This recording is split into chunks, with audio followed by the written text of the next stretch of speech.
Roll Tide, everyone, and welcome to Tide TV This Week. I'm Roger Hoover, joined by Kira Goldstein, and Kira's starting to feel more and more like fall here in Tuscaloosa. You stole the words right out of my mouth. It's a pretty exciting time. We got some teams ready to start their season, and it's a good time to be in Bama. Yeah, we're certainly looking forward to the start of football season as we continue getting closer. And for the Crimson Tide football team, they continued fall camp this week. Tide was back inside Bryant-Denny Stadium this past Saturday. It wasn't a full scrimmage, but Alabama held a regular 2-hour practice in pads inside Bryant-Denny. The team then held practices on Monday, Tuesday, Wednesday, and on Thursday at the Thomas Drew practice fields before having an off day on Friday. Now let's take you back out to the practice field, but this time let's go all access with Coach Saban.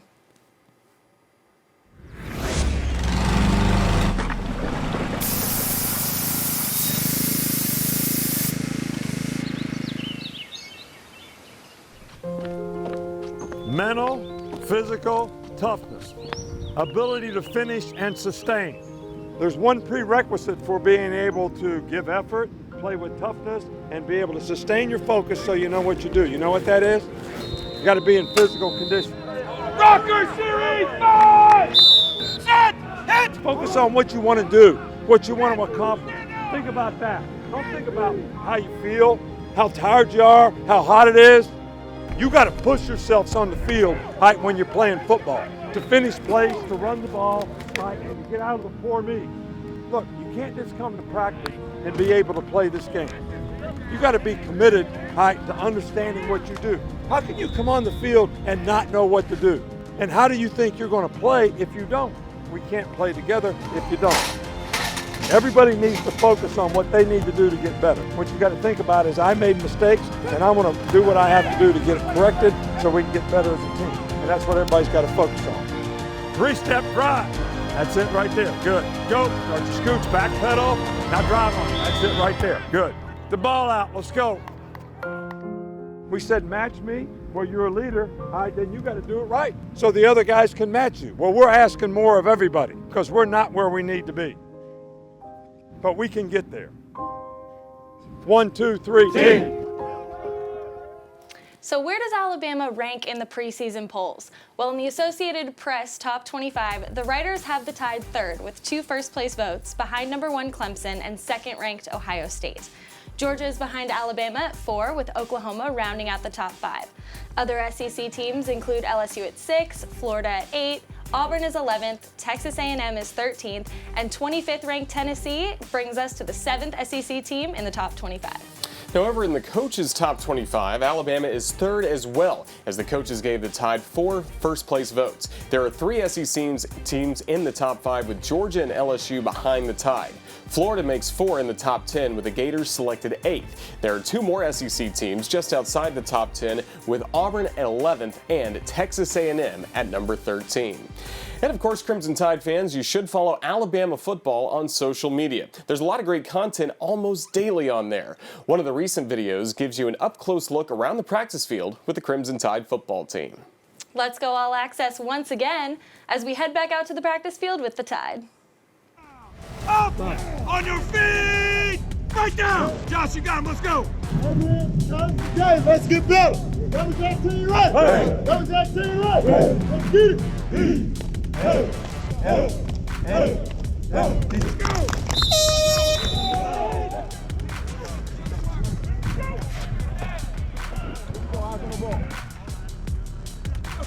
All right, think about it, right? Let's go. There it is. That's it. That's the one. Here we go. That's the one. Come on, take it back. All right.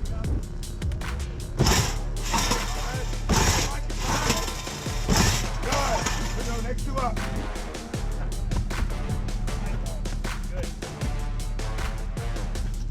Tide TV This Week is presented by the University of Alabama, where legends are made. Ford, for great offers on F-150, see your local Ford dealer. Proud sponsor of the Crimson Tide.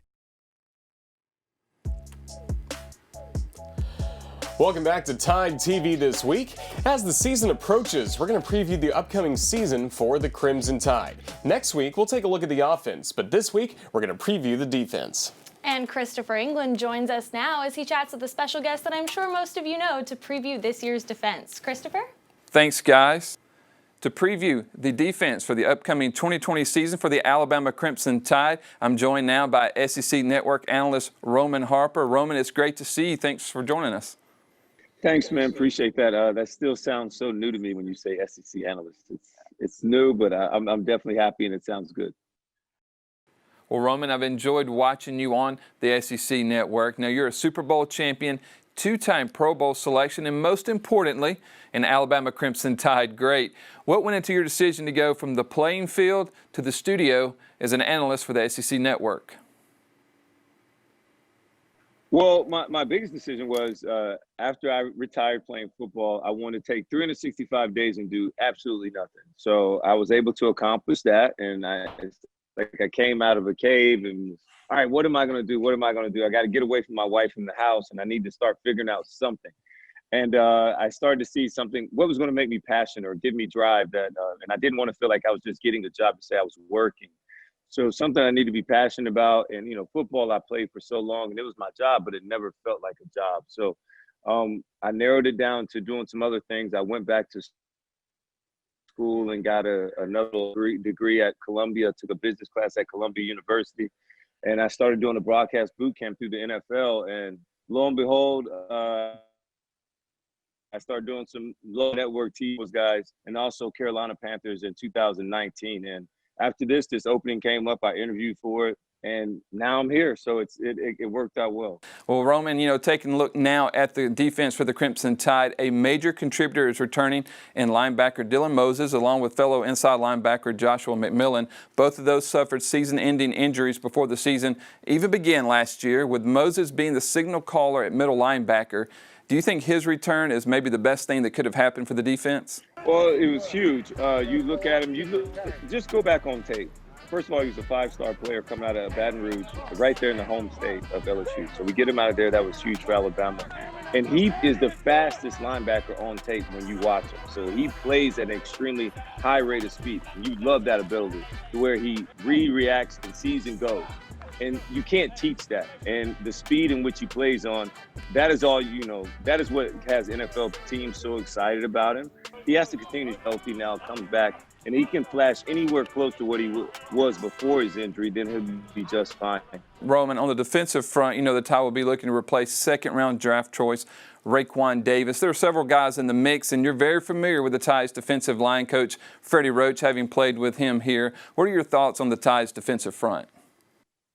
Well, first of all, I'll start off with the coach. That was my roommate. I love Freddie Roach. He's from Killen, Alabama. Don't let him lie to you. He's not from Florence. He's from Killen, smaller than Florence. And I love his family, his mom, his dad, his brothers.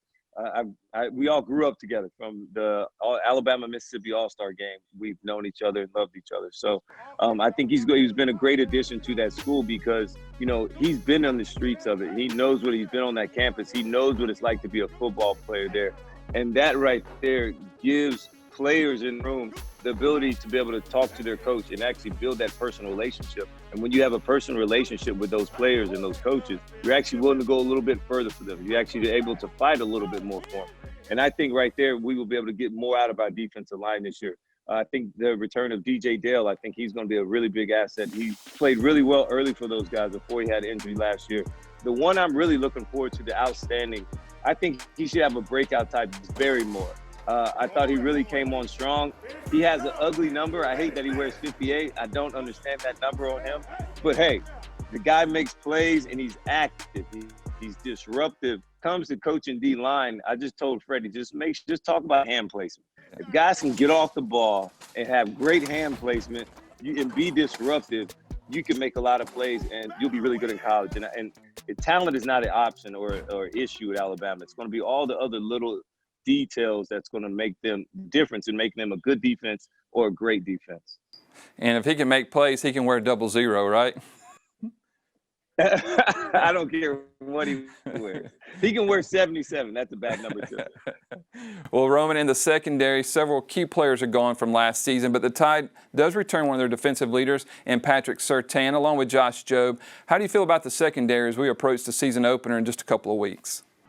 You still got question marks. You named two corners, which are great, but we still got question marks at safety. And we all know, as well, me as a former safety, I know the importance of what that safety and the role of in that Nick Saban's defense. I didn't play him, Nick, but I know what they do, and that is you are the quarterback of the defense. You have to get everybody lined up. You have to get all the checks from the nickel to the corner and back across to the other side. So if there's any blown coverage, it usually falls on the safety and miscommunication. You have to be able to get the checks and the calls to everybody. So not only do you have to be smart, but you got to be physical. You got to have great ball skills, and you have to be able to cover.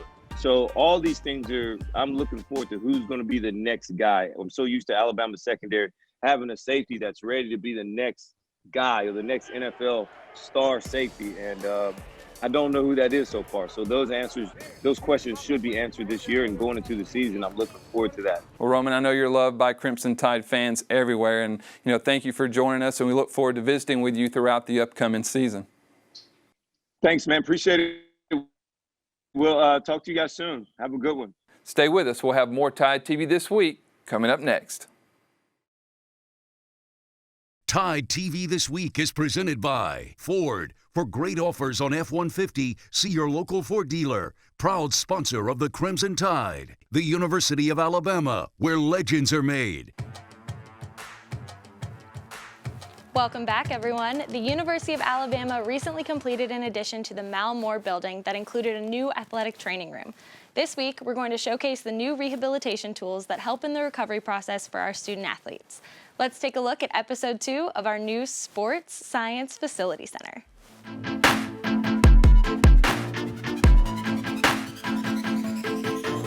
Another component to the rehab that we wanted to keep in-house was our ability to strengthen guys, but do it in a way that we can measure it and we can track their progress. And one of the newest kind of innovative ways, state-of-the-art technology that we were able to find is the Kineo machine by Globulus.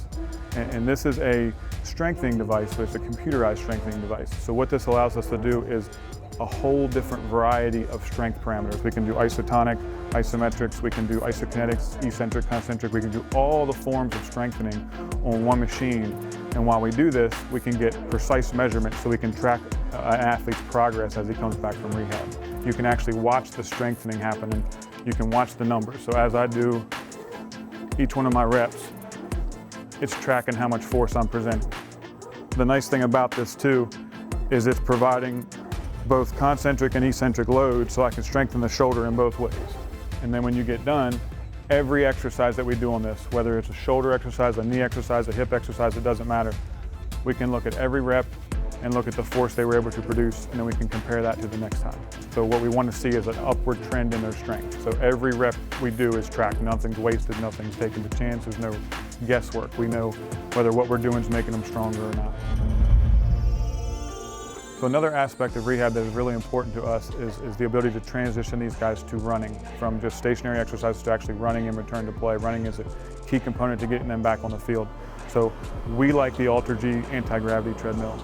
The nice thing about this Ultra G treadmill, it is the newest version, the most advanced, technologically superior version of the Ultra G that they have. And the nice thing about this is it's built for the athletes that we have, the size and the strength and the speed of athletes that we have. It has a very big wood weight treadmill in it, top of the line treadmill. It's made to carry large people and to fit people with a large frame. The nice thing about this that kind of puts it above all the others is the features that it has. It does the 20% body weight all the way up to 100%. It goes to, I think, 16 miles an hour. It has all the power that all the other ones have. The nice thing about this is it has what we call a gait analytics feature. So as we're getting somebody back from an injury, the tendency for that person is to want to put a lot of weight on their healthy leg. So this gait analytics platform that's on here allows us to watch their stride length, how much weight they're putting balanced left to right. And we can coach these guys up in real time. So if they're limping on one side, we can use this analytics to straighten their gait out and make sure they're walking uniformly so that when they run and start running fast, they're running efficiently and in a proper manner.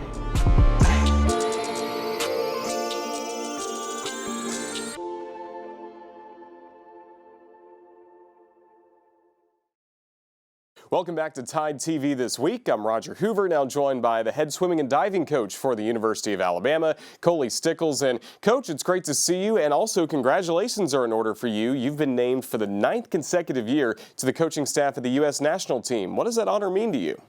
Well, thank you very much. I think really it's kind of a reflection of the swimmers I've had, their talent, their hard work, and hopefully we'll see it to fruition this summer with Olympic trials and the Olympic Games. What can you tell us about the U.S. national team? Where do you compete, and what does it mean to be a part of this group? Yeah, so the U.S. national team, basically, they compete all over the world. They have meets like Pan Ams and Pan Pacific Championships, World Championships, and of course the Olympics. And typically, when you're named on the national team staff, you're named to one of those, a coach for one of those meets. So you get to work with swimmers from all over the country. Some from a lot of these kids competed at the NCAA level, and so you've seen them at the collegiate meets, and now you're seeing them kind of on the national team. And one of those swimmers that is now joining you on that team is from Alabama as well, and Kenzie McMahon. What can you tell us about what she will bring to this U.S. national team? Yeah, Kenzie, she's a fighter. She has really no fear and works harder pretty much than anyone I've ever seen. She swims distance events, and she has a chance to make the Olympic team. She's going to have to do something special, but she is in the mix to make that team, and that's what we're going to train for this summer. You expecting a big year for her with the Crimson Tide as well? Absolutely. I mean, she's capable, and I've told her this, and I'm not shy about it. We believe she's capable of winning NCAAs in the mile. She's got all of the traits and talents readily available. Certainly has the work ethic. If we can modify a few things technically with her, I think she's going to be in position again to make the Olympic team and possibly win an NCAA title. Coach, thank you for joining us. Best of luck with not only the U.S. national team, but with the Crimson Tide coming up. Roll Tide. Thanks. Roll Tide. We'll be back with more Tide TV this week, coming right up.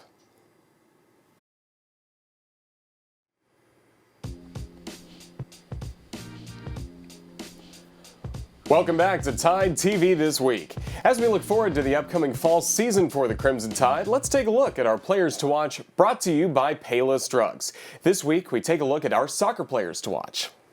The Tide's returning leader in goals and assists is back for another season. Senior Casey Wirtz led the Crimson Tide with 6 goals and 7 assists.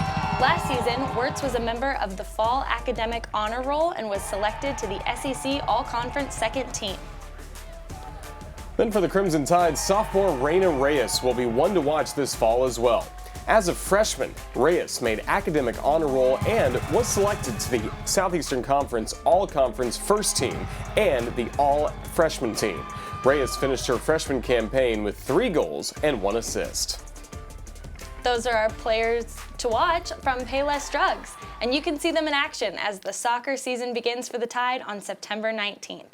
Alabama will host Tennessee here at home, and that game will be at 1 p.m. Thanks for watching. Hope to see you next week. Roll Tide, everybody. Roll Tide. This has been a presentation from Learfield IMG College.